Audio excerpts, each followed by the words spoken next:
I'm going to share with you an important DoorDash tip and trick that will definitely help you maximize your earnings and help you avoid contract violations. Check it out on this segment of the Gig Geezer.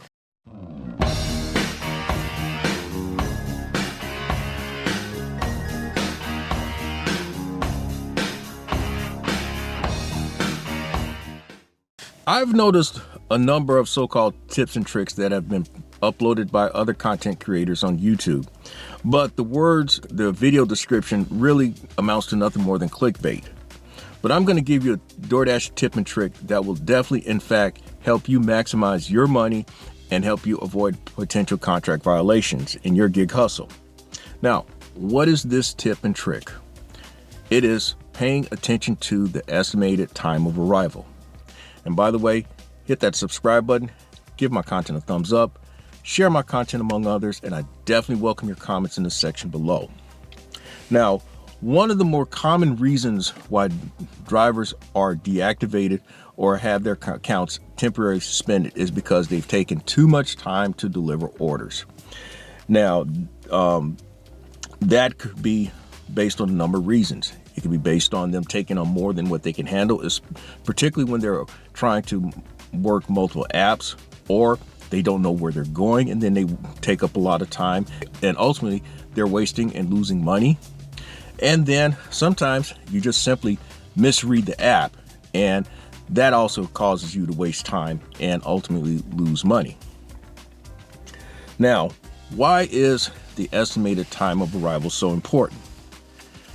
On DoorDash, you've got to be mindful that there is a variance of arriving at the restaurant and arriving at the customer's location. You can arrive as late as 9 minutes and 59 seconds to both points. In other words, if the arrival time at the restaurant is 11 o'clock, you've got until 11:09 to get there without incurring any contract violation. Likewise, if that arrival time at the customer is 11 o'clock, you've got until 11:09 before you may incur that contract violation. Now, your ability to work those extra minutes may be the difference between you earning extra money and or avoiding a contract violation. Now, when I speak of working those extra minutes, it often really speaks to when you're actually working multiple apps or stacking orders across multiple apps. Now, today is April 2nd, 2022. I'm going to share with you a few examples from during my hustle this week in which I employ paying attention to the estimated time of arrival. Now, the first example is San Jose restaurant. There were 7 items. The offer amount was $8.50. The total distance was the distance it stated was 4.8 miles. The distance between the restaurant and the drop-off location was not actually as far as it appeared on the map.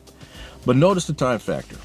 Now, in the top left corner, you'll see where the order came across my screen at 12:55. But the deliver time to the customer was 1:19. That was a span of 24 minutes. As tempting as this offer was, this was one that I had to decline. Now, by the way, one reason why I declined it was because I already had two orders in my possession, in which it was a Uber Eats and a Waiter/Bite Squad. What I've come to learn is that there are times where the DoorDash app does not update its estimated time of arrival even after you confirm the pickup. Don't know why, but supposedly, let's say that if you waited an extra 10 minutes for this order, the app is supposed to update by that extra 10 minutes, but sometimes it doesn't. That may cause reason for concern when you're out here doing your hustle.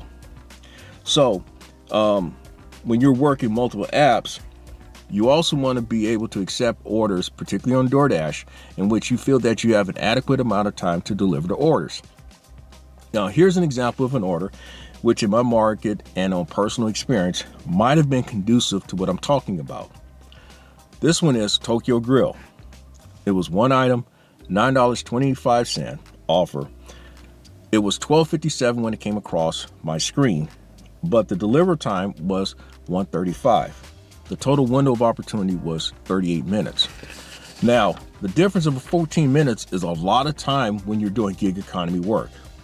But for whatever it's worth, I declined this order simply because the orders that I had in hand were not going in that direction. I often speak of when you're stacking orders across multiple apps, you want orders to be going in a certain vicinity, not exact line or maybe even in the same area, but you want it in the vicinity. That's how it works for me. Now, it may work a different way for you, but again, for me, it's about vicinity. With this tip and trick that I'm sharing with you, I want you to keep in mind a few points.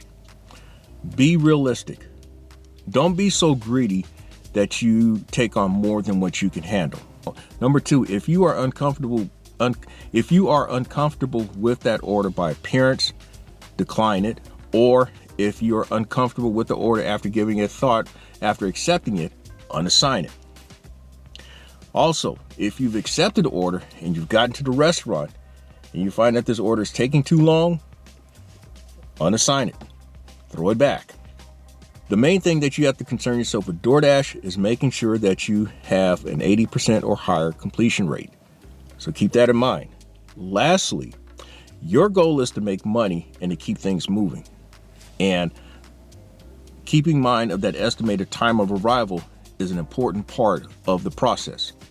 And with that, hit that subscribe button, share my content among others, give my content a thumbs up, and I welcome your comments in the section below.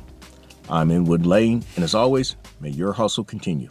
Thank you for checking out this segment of the Gig Geezer. If you reach this point, it means that you've checked it out in its entirety, and it's very much appreciated, and it tells YouTube that you're very much engaged in my content. Hey, if you'd like to get in contact with me or pass on some other useful information, I can be reached at giggeezer3.5@gmail.com, or you can check me out on Twitter at giggeezer.